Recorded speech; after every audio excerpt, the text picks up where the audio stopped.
Hello दोस्तों, राधे राधे, जय माता दी। आप सभी को आवी अष्टमी की हार्दिक शुभकामनाएं। आज हम आपको इसकी कथा सुनाने जा रहे हैं। तो जय गौरी माता, प्रिय माताओं और बहनों को जय अहोई माता की जय हो। भक्तों, आज हम आपको सुनाने जा रहे हैं एक ऐसी पवित्र कथा जो मातृत्व के प्रेम और त्याग और आशीर्वाद से भरी हुई है।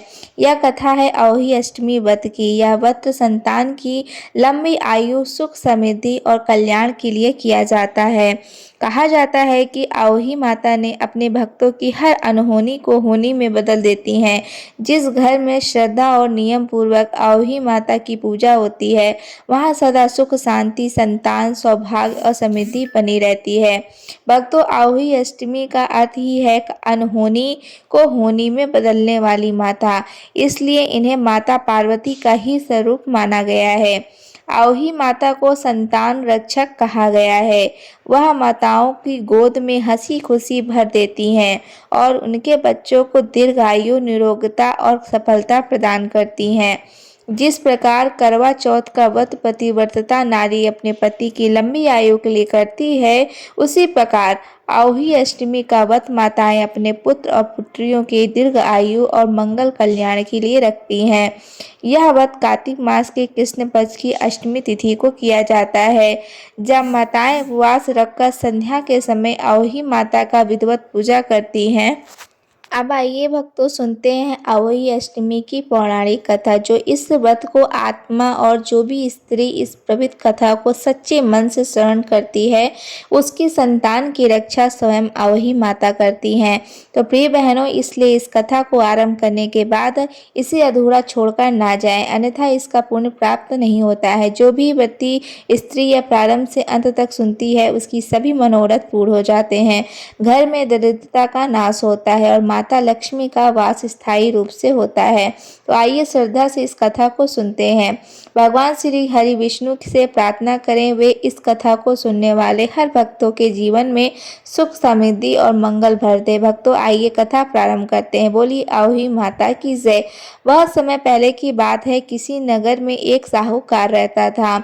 वह अत्यंत धनवान था और उसके 7 पुत्र थे। दीपावली से कुछ दिन पहले ही उसकी पत्नी घर की लिपाई पुताई के लिए मिट्टी लेने के पास जंगल में गई। वहां कुदाल लेकर खदान से मिट्टी खोदने लगी।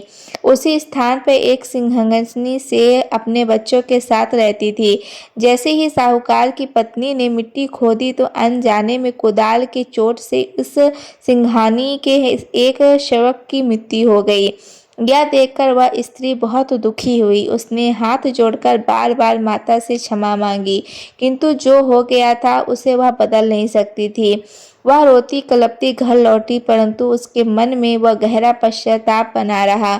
कुछ समय बाद उसके सबसे बड़े बेटे की मृत्यु हो गई। फिर कुछ ही महीनों में दूसरा और तीसरा, चौथा, इस प्रकार से सभी 7 पुत्र काल के गाल में समा गए।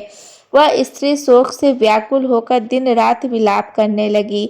पड़ोस की स्त्रियां उसे समझाने आई। उन्होंने पूछा, बहन, तूने ऐसा कौन सा पाप किया है कि तेरे 7 बेटे चले गए? वह बोली, बहनों, मैंने कभी किसी का बुरा नहीं किया। बस एक बार दीपावली से पहले मिट्टी खोदते समय अनजाने में सिंहासनी के बच्चों को मार डाला था। शायद उसी का यह दंड मुझे मिला है।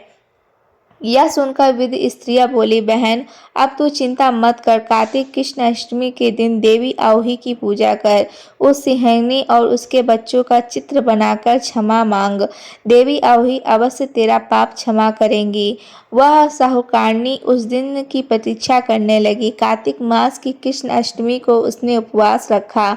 उसने दीवार पर गेरू और चावल से अहोई माता का चित्र बनाया, जिसमें सिंहासनी और उसके बच्चे के भी चित्र किए।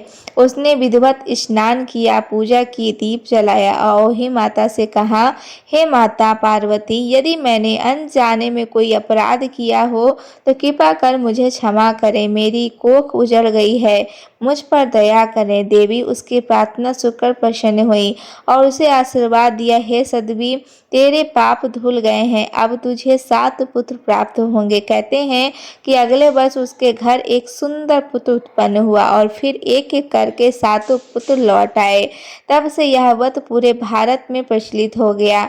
अहोई अष्टमी का यह व्रत संतान सुख की प्राप्ति और सर्वोत्तम उपाय माना गया है।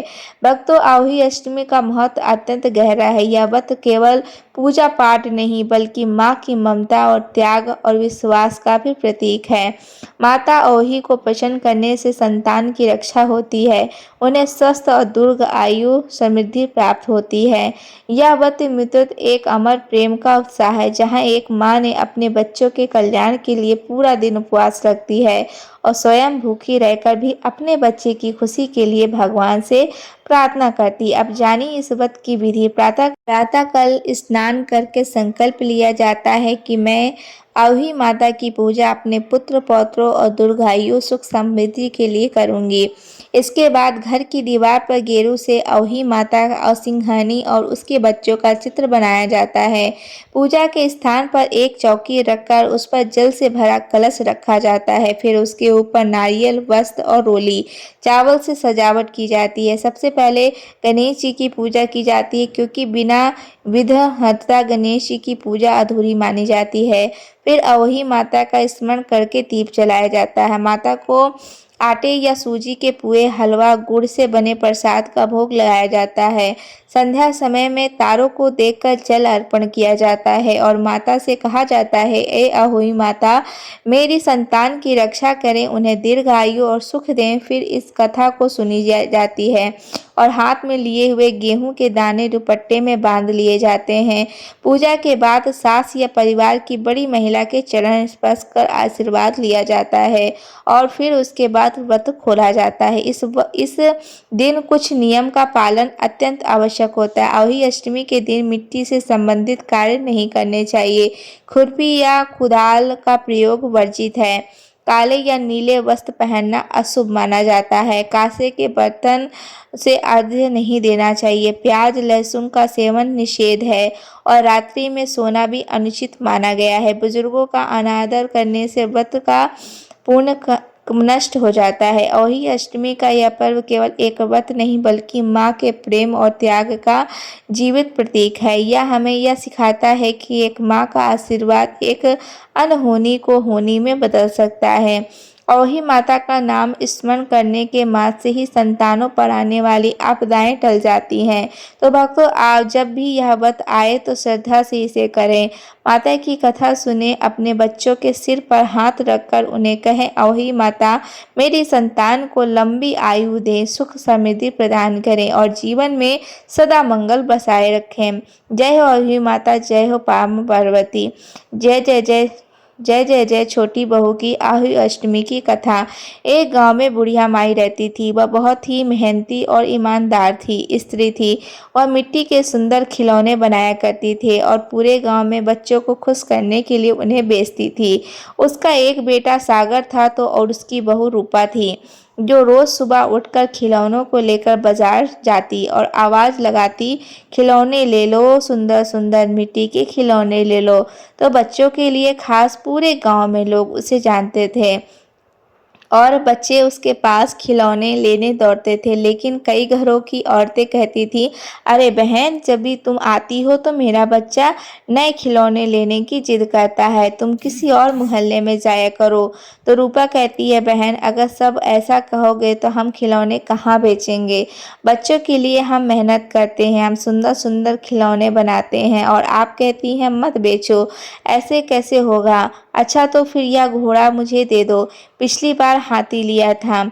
इस तरह रूपा पूरे दिन बाजार में घूम घूम कर खिलौने बेचती थी और शाम को जब वह घर लौटी तो सारे पैसे अपनी सास बुढ़िया माई को दे देती, जिससे घर का खर्चा और परिवार की जरूरतें पूरी होती। बुढ़िया माई का बेटा सागर जमींदार के घर में नौकरी करता था। वह मेहनती और ईमानदार था। एक दिन शाम को सागर घर आया और माँ से बोला, माँ, मैंने आज जमींदार के घर जाते समय देखा कि उन्हें घर की दो बहुएं, लेकिन उनके कोई बच्चे नहीं हैं।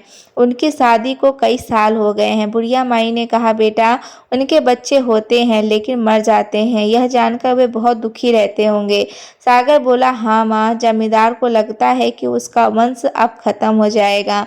वह बहुत परेशान है। बुढ़िया माई कहा, तू चिंता मत कर बेटा, कल मैं रूपा को समझाकर भेज दूंगी, तू बस अपनी मालकिन से मिलवा देना। अगले दिन बुढ़िया माई ने रूपा को तैयार किया और जमींदार के घर भेजा। रूपा ने बड़ी नम्रता से मालकिन से कहा, मालकिन आपकी दोनों बहुओं के बच्चे मर जाते हैं, इस बार उन्हें अहोई अष्टमी का व्रत करने के लिए बोलिए और जो बच्चे मर गए हैं उतने ही मिट्टी से बच्चे मैं उन्हें दूंगी। आप उनकी ओर से व्रत करवाएं, शाम को पूजा कराएं और पूजा के बाद कोई भोजन या अन्न ग्रहण ना करें। रात को अहोई माता के सामने बैठकर अपनी मिट्टी के बच्चों की लंबी उम्र के लिए प्रार्थना करें। अगर वे सच्चे मन से प्रार्थना करेंगी तो उनके बच्चे जीवित हो जाएंगे। अहोई अष्टमी के दिन दोनों बहुएं अपनी अपनी मिट्टी के बच्चों को सामने रखकर पूजा करती हैं और बड़ी बहू पूरी श्रद्धा से व्रत निभाती है। लेकिन छोटी बहू को पूजा के बाद बहुत भूख लगती है और वह एक लड्डू खा लेती है। रात को जब वे दोनों माता से प्रार्थना करती हैं तो बड़ी बहू बच्चे से जीवित हो जाते हैं, लेकिन छोटी बहू के बच्चे नहीं होते हैं। अगली सुबह जमींदार दौड़कर बुढ़िया माई के घर जाता है और पूछता है, ऐसा कैसे हो सकता है कि अहोई माता एक को आशीर्वाद दे और दूसरे को नहीं। बुढ़िया माई छोटी बहू को रूपा को लेकर जमींदार के घर जाकर अब समझाया। उसने देखा कि उसकी मिट्टी के खिलौने में दरार आ गई है। बुढ़िया माई ने छोटी बहू से पूछा, क्या तुमने व्रत तोड़ा था? वह बोली, हाँ माँ जी, मुझे माफ़ कर दो, मुझे भूख लगी थी इसलिए मैंने लड्डू खा लिया। यह सुनकर मालकिन बहुत नाराज़ हुई और उसने अपनी छोटी बहू को घर से निकाल दिया। बुढ़िया माई उसे अपने घर ले आई और वह 1 साल तक उसके घर में रहकर खिलौने बनाती रही। अगली अहोई अष्टमी पर बुढ़िया माई उसे लेकर जमींदार के घर पहुंची। मालकिन बोली, क्यों इसे लाई हो? हम इसे नहीं रखेंगे। बुढ़िया माई ने समझाया, मालकिन इसे सजा मिल चुकी है, आज इसे व्रत करने दीजिए। दोनों बहुएं व्रत करती हैं। पूजा के बाद बड़ी बहू व्रत पूरा करती है और लेकिन छोटी बहू माँ से प्रार्थना में बैठती है और उसके घर वाले सोने चले जाते हैं। तभी अहोई माता की कृपा से उसका बेटा जीवित हो जाता है। यह देखकर जमींदार और उसकी पत्नी बहुत खुश होते हैं। बुढ़िया माई और रूपा को बुलाकर बहुत सा धन, गहने और रहने के लिए पक्का मकान देते हैं। अहोई माता की कृपा से रूपा के घर भी बच्चा होता है। इसके बाद हर अहोई अष्टमी पर सभी मिलकर व्रत रखते हैं और अहोई माता का पूजा करते हैं। बोलिए अहोई माता की जय। 7 बहुएं और शौ माता की कथा। प्रिय बहनों और माताओं, यह कथा अत्यंत प्राचीन और भव्यपूर्ण है। एक नगर में एक साहूकार रहता था जिसके 7 पुत्र और 7 बहुएं और एक प्यारी सी कन्या थी। दीपावली के कुछ दिन पूर्व कार्तिक मास की कृष्ण अष्टमी को सभी बहुएं अपनी ननद के साथ मिट्टी लेने जंगल की ओर गईं ताकि घर के आंगन में दीवारों पर दिए जलाने हेतु चौक और मिट्टी के खरोदे बना सकें। जब वे सब मिट्टी खोद रही थी तभी ननद के हाथ से गलती से एक फावड़ा सिराहू सेही के बिल में चला गया, जिससे उसके बच्चे मर गए। यह देखकर सियाहू माता अत्यंत दुखी होकर बोली, हे कन्या, तूने मेरे बच्चों की हत्या की है, इसलिए मैं तेरी कोख को बांध दूंगी।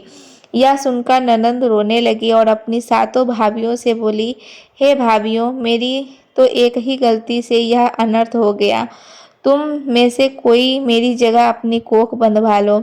6 भाभियों ने कहा, हम अपनी कोख क्यों बंधवाएं? परंतु सबसे छोटी भाभी दयालु और हृदय की थी। उसने सोचा, यह मेरी इकलौती ननद है, यदि इसकी कोख बंध गई तो इसका जीवन सूना हो जाएगा, जबकि मेरी जेठानियां तो संतानवती हैं, वंश उनका चलता रहेगा। यह सोचकर उसने कहा, माता मेरी कोख बांध दो। सहु माता उसे आशीर्वाद न देकर श्राप दिया और उस दिन से उस बहू के जो भी बच्चे होते वे जन्म के 7वें दिन ही मर जाते। छोटी बहू बहुत दुखी रहने लगी। एक दिन उसने एक ब्राह्मण को बुलाया और अपना दुख कहा। ब्राह्मण बोले, हे बेटी, काली गाय सियाहू माता की सहेली है, तुम उसकी सेवा करो, वो तुम्हारी कोख खुलवा सकती हैं। तो छोटी बहू यह सुनते ही रोज सुबह उठकर चुपचाप गौशाला की सफाई करना शुरू कर दी। गाय को स्नान कराती, घास देती, पानी भरती और बड़े प्रेम से सेवा करती। कई दिन बीते। एक दिन गाय माता ने सोचा, कौन मेरी इतनी सेवा करता है। वह सुबह सुबह उठी और देखी तो छोटी बहू सेवा करती मिली। गाय माता प्रसन्न होकर बोली, हे पुत्री, क्या चाहती हो। बहू ने निर्ममता से कहा, माता, स्याऊ माता ने मेरी कोख बांध रखी है, आप उनसे कहकर मेरी कोख खुलवा दो। यह सुनकर गाय माता ने कहा, ठीक है बेटी, मैं तुम्हें अपनी सहेली के पास ले चलती हूँ। फिर वे दोनों समुद्र पर स्याऊ माता के पास जाने लगी। मार्ग में कड़ी धूप थी और दोनों एक वृक्ष के नीचे विश्राम करने लगी। वृक्ष पर गरुड़ का बच्चा बैठा था। तभी एक सांप आया और उसने डसने लगा। छोटी बहू ने देखा तो उसे दौड़कर सांप को मार डाला और बच्चे को बचा लिया। थोड़ी देर में गरुड़ आया। उसने खून देखा और समझा कि बहू ने उसके बच्चे को मारा है। वह गुस्से में आया, पर बहू ने विनम्रता से कहा, हे पक्षीराज, मैंने नहीं मारा है, मैंने तो इसे बचाया है। फिर उसने सारा वृत्तांत कहा। यह सुनकर गरुड़ भाव विभोर हो उठा और बोला, हे पूर्णवती, मैं तुझे प्रसन्न हूँ, क्या चाहती हो। बहू ने कहा, मुझे स्याऊ माता के पास पहुंचा दो। गरुड़ ने कहा, ठीक है, मेरी पीठ पर बैठो। फिर वह उड़कर दोनों को 7 समुद्र पार ले गया और स्याऊ माता के पास उतार दिया। स्याऊ माता ने गाय माता को देखा, उससे बोली, बहन, बहुत दिनों बाद आई है, आओ बैठो, मेरे सिर पर जुएं पड़ गई हैं, निकाल दो। गाय माता बोली, मेरे साथ यह बहू आई है, यह क्या करेगी। बहू ने सलाई लेकर स्याऊ माता के सिर से सारी जुएं निकाल दी। स्याऊ माता बोली, तूने मेरे सिर से सलाई चुभाई, इसलिए तेरे 7 पुत्र और 7 बहुएं होंगी। बहू बोली, माता, मेरे से तो एक ही पुत्र नहीं है। तब स्याऊ माता ने कहा, यदि मेरे वचन झूठे हों तो मैं धोबी के कुंड में पत्थर बन जाऊं। बहू ने कहा, मेरी कोख तो आपने बांध रखी है। तब स्याऊ माता मुस्कुराई, अच्छा, तूने मुझे वचन से बांध लिया, अब तेरी कोख खुली है, 7 पुत्र और 7 बहुएं होंगी। बहू ने प्रणाम किया, गाय माता के साथ लौटी और देखा कि उसके घर में 7 पुत्र और 7 बहुएं बैठे हैं। वह प्रसन्न हुई, 7 अवही बनाई और 7 प्रकार की कड़ाही चढ़ाई और पूजन किया। यह देखकर जेठानियां भी आईं और बोली, हमारी भी कोख खोलो माता।